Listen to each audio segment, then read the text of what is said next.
Now back to Minneapolis, Minnesota tonight. The community reacting in the streets after a jury found former officer Derek Chauvin guilty on all 3 counts he faced: manslaughter and murder. Where you see right here is where George Floyd took his final breaths last May.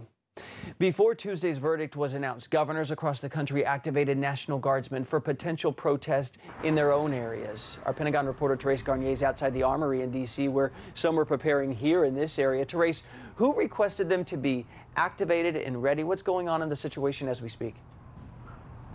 Well, thousands of National Guardsmen have been activated across the country in anticipation of protests following today's verdict. Here in D.C., they have been activated, and maybe 30 minutes ago, we actually saw a caravan of maybe 10 or 15 vehicles with service members inside being led by Metropolitan Police. And so we're still waiting to find out more details about where they were actually deploying. But switching gears, I spoke to the a National Guard's public affairs officer earlier today, and he had explained to me that there were 8,200 National Guardmen activated to assist law enforcement in 8 different states. That's 8 different states. And here in D.C., there's about 250 Guardsmen that are on standby. And now we just wait to see how people are going to react to today's verdicts. But I wanted to explain to you how that whole process works in deploying Guardsmen.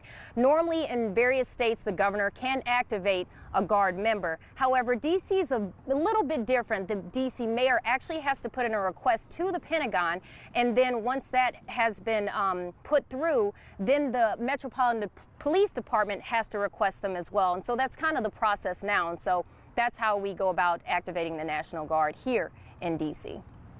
They're ready, but hopefully not needed. Newsy Pentagon reporter Therese Garnier, thank you. Coming up, it's been